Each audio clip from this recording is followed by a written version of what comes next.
most fun film festival in the world. Not to exaggerate.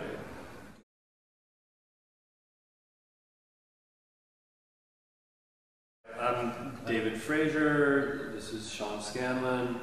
We established the Urban Nomad Film Festival here in Taipei in 2002. We've been running it ever since. We're getting ready for our 9th consecutive year. It's going to start April 30th in Taipei. We attended an architecture conference. It's called Urban Flash. And we liked the name Urban, and we wanted a trendy name to give to our festival.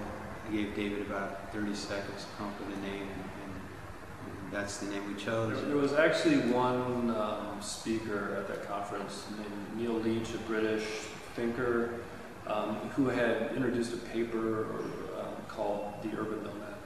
And his idea was that now you can travel all around the world, but you tend to hang out with the same types of people. You tend to stay in the same hotels, so it's like if you're a businessman, you're in that world.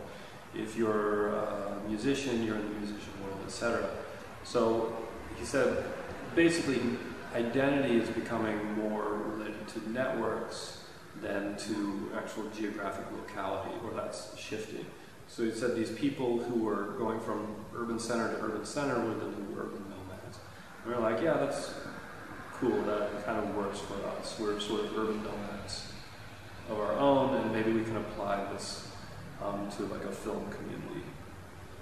I mean, in one sense, we're trying to involve the local community by letting them submit films and show their films, and we're also trying to inspire the local film community by inviting interesting films that we think are progressive or new or raise important issues that are maybe not raised here yet. It's like, in one sense, we're a node in a network of film communities. I mean, I'm opening envelopes from Sao Paulo, Brazil. I'm getting emails from Chile. There's one filmmaker who's saying, like, my piece is going to be late because of the earthquake. So one of the things is we're self-funded. We do get sponsorship, but we're probably the only film festival in Taiwan, or definitely the only film festival, and probably the only arts event in Taiwan. It's not getting government money. We haven't really had been inundated with mainstream audience who raise any kind of moral flag. So it's like we're still an underground or arts or indie community that's pretty supportive of the new idea aspect of what's in the films. I mean, there's still new locations out there, so yeah, this year will surpass anything that people have seen. Last year we did at the Beiping East Road, this automotive, I don't know, is it parking, is a repair center, a vehicle repair center, and it was demolished a couple months later, so one only group said that we've been in there. We did something in Hong Kong with the Funk movie theater.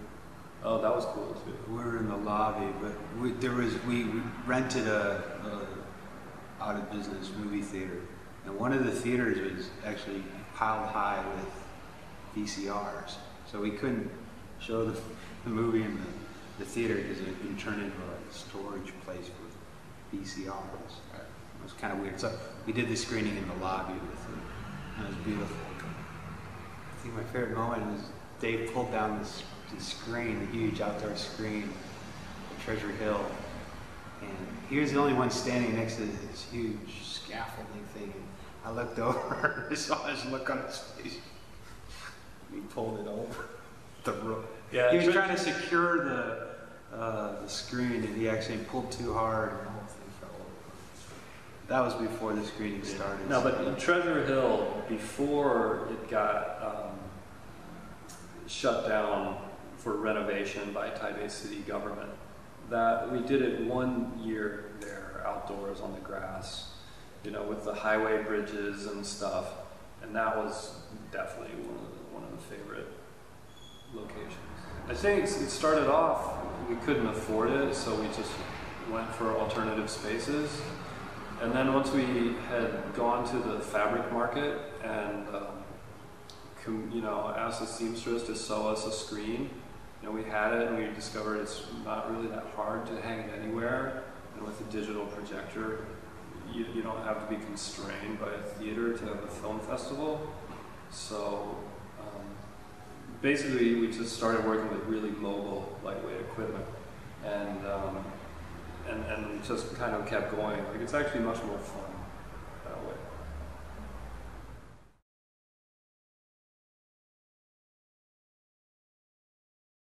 This year, we've found a bunch of great documentaries related to environmental issues and issues of social justice that are not only like important, they're also entertaining and engaging. And so our theme this year is related to like environment, eco issues, especially what's going on in the ocean. And we'll have 2 or 3 great films about that.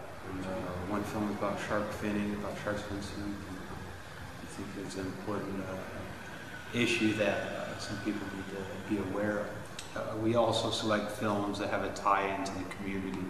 So we know the environmental community here, like 10 or 20 groups here. We've kind of invited them to participate, to attend the screenings. I think the reason people keep coming back is because there's no other festival like it, because it's fun. It's like, well, that's the feedback we get. It's like, your festival is fun. Oh, yeah, interaction. It's like people can get your own chair or something like that. Every year, well, no, I mean, every year people are like, there's no chairs. Like, there's a pile of chairs over there. Go, yeah. I'm not going to hear. So, I mean, the advice I would give would be get involved. Okay, have events. If the event that is, in your mind's eye and in your heart is not out there, then go ahead and create it. Don't try to do it big. Don't try to compete with Hollywood. Don't try to compete with the Oscars. Don't try to compete with the Golden Horse. Do your own thing and just grow it. So that's pretty much. Just going to tell people to be creative. Don't copy other, or don't show Hollywood. Just because you have put up a screen doesn't mean you can play a Clint Eastwood movie. Try to get original content. At least contact the people who made the film and try to get the permission. Yeah. It's really important. Like, we don't just show movies. We have a DVD. Like, we try to pay the filmmaker screening fee, and we subtitle the film. It costs money, pain in the ass to translate, but we get that done.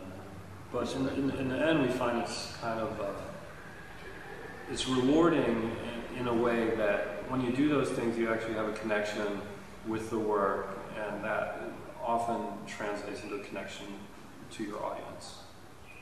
So, like if you can invite a filmmaker, if you can have local filmmakers come up and speak, so then you're like seeing something, and then you're also interacting. Interaction is really important for us.